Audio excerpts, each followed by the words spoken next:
Now, it looks like the Baltimore Ravens running back Ray Rice has received a 2-game suspension from the NFL on Thursday following his off-season antics for domestic violence. Rice will be missing the season opener against the AFC North champion Cincinnati Bengals on September 7th and the September 11th game on Thursday night against the Steelers. Now, the running back was arrested on February 15th following an altercation in Atlantic City, New Jersey, in which he allegedly struck then-fiancée Janae Palmer. The 27-year-old has been accepted into a diversion program, which upon completion could lead to the charges being expunged. Rice met with the NFL Commissioner Roger Goodell last month after joining the diversion program.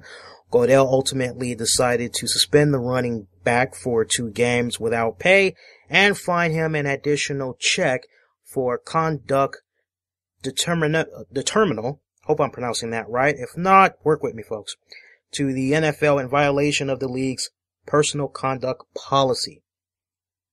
In a letter to Rice, Goodell wrote, and I quote, "Despite the court's decision not to impose criminal punishment, the commissioner determined, as he advised Rice, that the conduct was incompatible with NFL policies and warranted disciplinary action. As you acknowledged during our meeting, your conduct was unquestionably inconsistent with the league's policies and the standard of behavior required of everyone who is part of the NFL.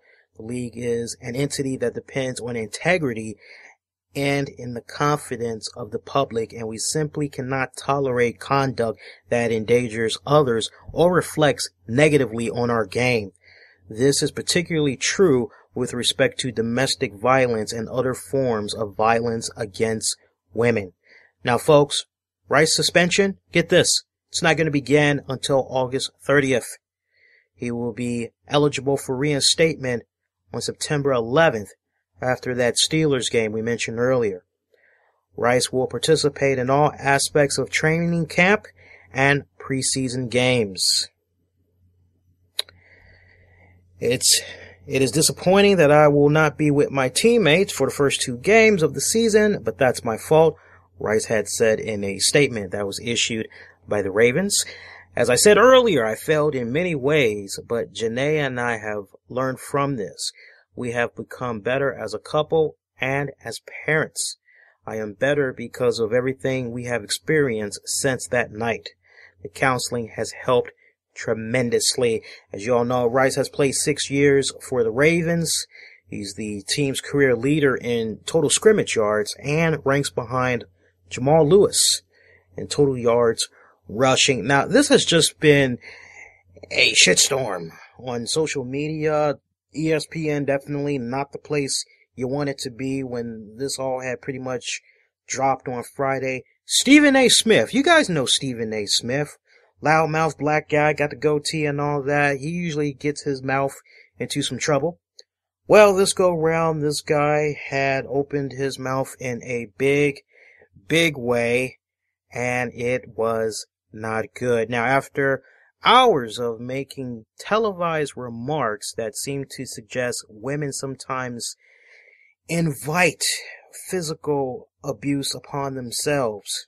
Yes, I said that right, folks. Smith had actually issued an apology online, insisting that he did not believe a woman provokes the horrible domestic abuses that are sadly such a major problem in our society. Now, rewind it a little bit. Everything had began with his first appearance on the morning show First Take. It's a program which debates on sports issues with Skip Bayless. And they had talked about the 2-game suspension, yada, yada, yada. This is pretty much what Smith had said, and I quote, you can't make this shit up. "Let's make sure we don't do anything to provoke wrong victims. If we come after somebody has put their hands on you, it doesn't negate the fact that they already put their hands on you. So let's try to make sure we can do our part in making sure that that doesn't happen. Smith said Rice, who was caught dragging an unconscious Palmer, his fiancée now, whom he has since married, out of a Atlantic City elevator and allegedly slugging her, direct quote, probably deserves more than a 2-game suspension. Smith would then add, we also have to make sure that we learn as much as we can about elements of provocation.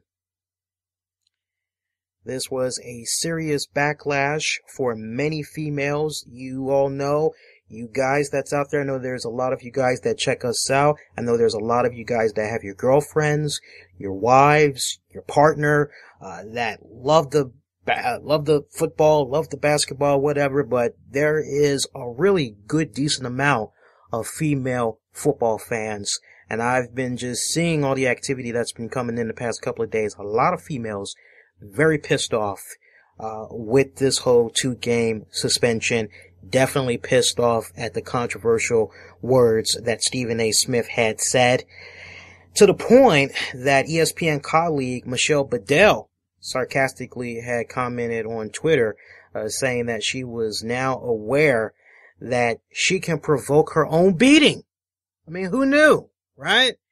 This would ultimately lead to Stephen A. Smith to issue a long rant on Twitter, basically trying to do damage control. I can't help but ask this question. Why the hell is Stephen A. Smith still on ESPN? I'm looking at my girlfriend right now. Correct me if I'm wrong. This isn't the first time that Stephen A. Smith, his mouth has gotten him in trouble. You know who Stephen A. Smith is, though, right? You know what? If I showed you a picture of him, you would definitely know how he looked. He's a short-looking. You know Stuart Scott, at least, right? You don't know Stuart Scott? That's because you don't watch ESPN enough. That's why. You know what? You're excused. I'll leave that to you. You're excused. All right. So you can't really help me out right there. But if I'm not mistaken, and if I were a betting man, this isn't the first time Stephen A. Smith's mouth has gotten him in trouble. Now, I'm actually going to follow up on what I'm saying right here, because I'm actually going to spend this weekend, because I've had a very busy weekend so far, just doing a lot of remixing and stuff. I'm actually going to kick on back, and I'm actually going to see if I can pull up all the other times that Stephen A. Smith has pretty much gotten his mouth in trouble. I know he got slapped with a fine in the past. I want to say he was actually suspended for a couple of weeks from ESPN programming, but I'm going to do my own respected homework, and we'll follow up on this on Tuesday, right? Look, and this is a really good episode. This is a good piece of what I'm getting ready to say right here, because shit's going to get real right here. First off, there is no such thing as a woman provoking her own beating. That has got to be the most stupidest fucking line I've ever heard in my life. I don't care how Stephen A. Smith tried to dress it up. First off, stop when you're ahead. That's the one thing I can't say about Stephen A. Smith. Stephen A., you get him on the right type of topic. This guy seems like he just wants to go all over the place. He just does all this extra stuff, you know? Best analogy I can give, this will probably make some of you guys chuckle, but it's a simple analogy. You're at a bus stop. You're waiting on the bus. You look up at the sky. Somebody is standing next to you. And you're like, hey, the sky is blue. Yeah, says the next person. Yeah, the sky is blue. Hey, Stephen A. Smith, don't the sky look blue to you? Rather than Stephen A. Smith just go with a short answer and say, yes, the sky is blue, he goes off on this 10, 15 minute fucking rant. You know, it's like, just keep it short and sweet. Just say yes or no. That's basically how Stephen A. Smith operates, and for him, I wish he would have just stopped ahead when he first began opening his mouth talking about this. He should have stopped while he was ahead, instead of leading this, going down this whole path of women provoking their beatings and all that. And look, with regards to this Ray Rice guy, look, man, maybe him and his woman, they found Jesus Christ of Latter-day Saint. I don't know. I don't know I'm like that. Okay? I will admit, it's kind of fucked up that this girl is still with this man. Now, as I was saying to my girl the other day, I said, okay, either he's got some good dick, or it's the money, or it's the combination of both as far as why she's tolerating this. Now, some women that's out there, they'll say, well, you know what? If she continues to be with this guy after the fact, then she kind of deserves what's happening to her. I'm sorry, that's a fucked up thing to say, and that's a very easy thing to say when you are in the position of being the victim of domestic abuse. Okay? Shit's real for me because my mom, and I've never said this before on air, alright? I can say this because, this is a different topic for another time, but I haven't seen my mom, maybe feels like more than 5 years or something like that. We had a fallout or whatever. But when I was a kid, right after my dad had split up with my mom was in this whole rebuilding process of her life, and she was doing pretty good. She had went back to school to get her GED. She had began to take community college, working on an associate's degree, I believe in sales and marketing. She was doing very well for herself. We ended up moving, getting a really nice apartment in Chicago. It was over by Lakeside. It was a really nice apartment complex. And I remember to this day when she came across one Robert Chew.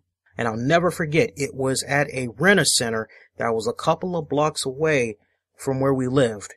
And I remember we went there and she was trying to pick out furniture. You all know the deal with Rent-A-Center. I shouldn't even have to break down Rent-A-Center, okay? If you're listening to us and you know that we're for a mature audience, you know who the fuck Rent-A-Center is, you know what they're about, right? Right, okay? So we go in the Rent-A-Center and she just starts picking out different types of furniture that she wanted.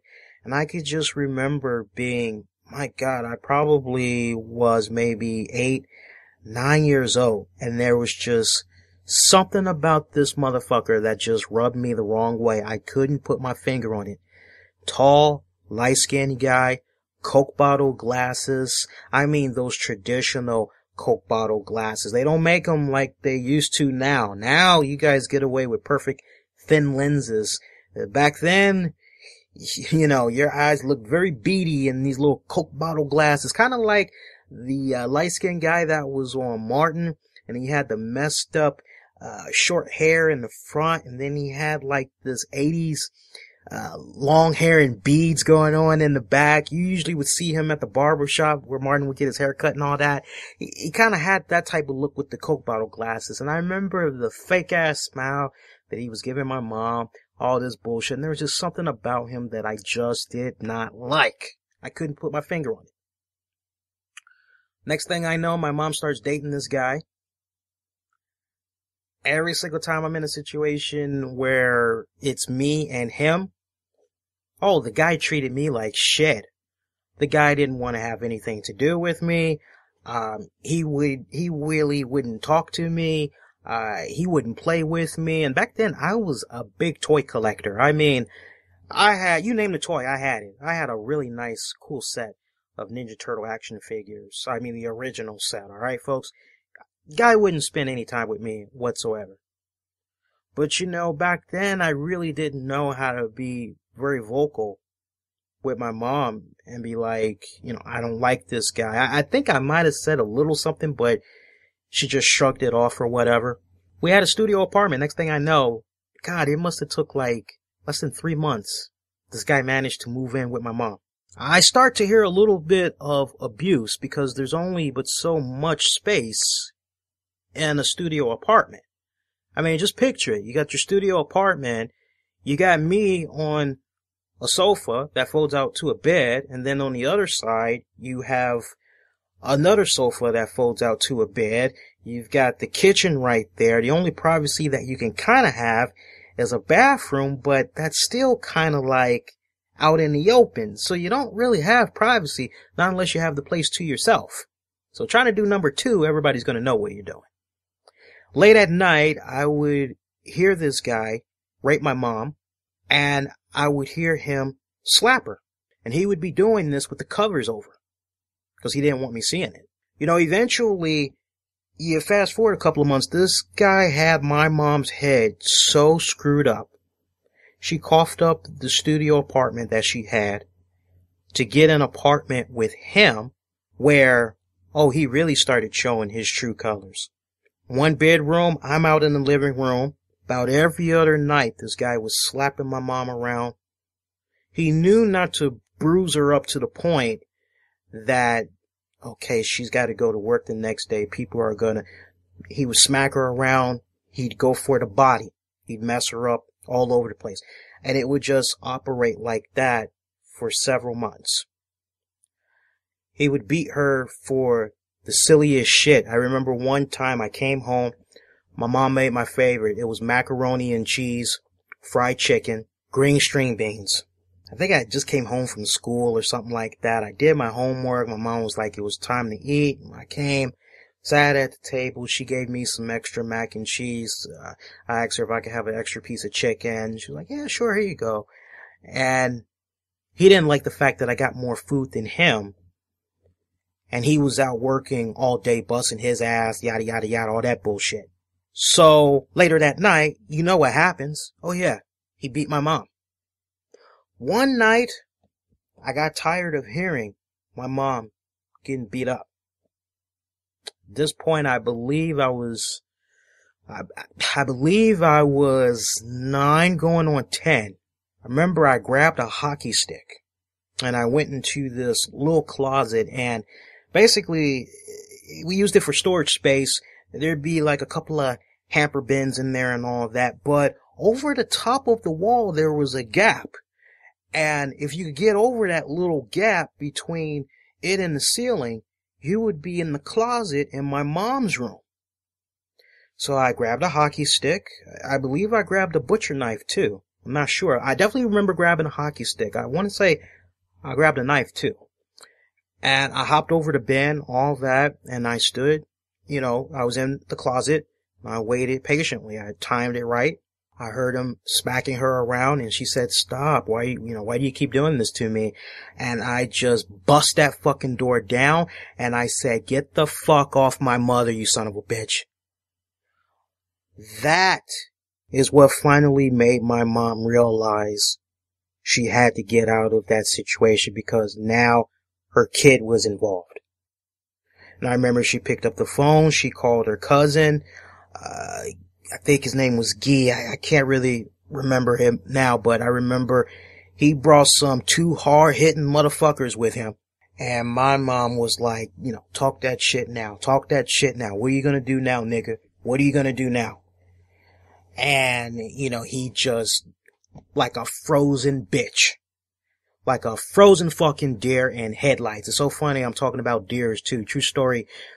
Deers, when you come across them on an open road, they're so startled by these cars and all that, rather than just, ooh, I need to move the hell out the way. They will stand there in a frozen trance, I believe up to like 8 minutes or some shit like that. You just basically gotta go around him. Yeah, but he just stood there like a fucking deer. Right? So, we went over to my aunt's house. We had stayed there for a little bit. I'll never forget, my mom had went back to the apartment at one point to grab some of her stuff. Don't you know this motherfucker had a big old mobile 400-pound white woman that he was banging there, because apparently, I think my mom said she either ran into her or she found some panties and a picture, and it was like, oh, so we're operating like that.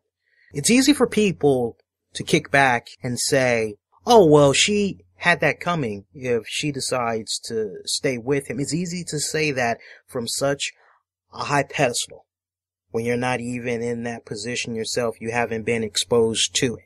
See, this is why I like doing these types of shows where we go a little bit all over the place, because what's the motto? Always keeping it honest, always keeping it insightful, and keeping it interactive. It's easy for those of us that have never been in a domestic abuse relationship to say, well, that wouldn't happen to me, because when you love somebody like that and you're a victim of domestic abuse, you're always trying to find the reason to justify why that physical abuse happened to you. You did something wrong. Not the son of a bitch that's knocking you every single fucking time you turn around.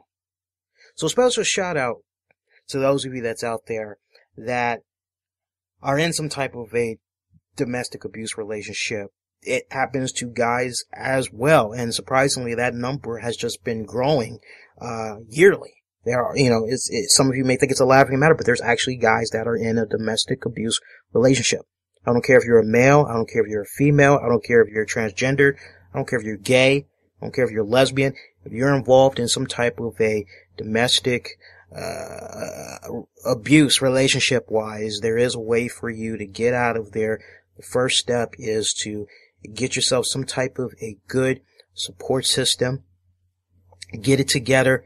Get away from the abuser as soon as humanly possible.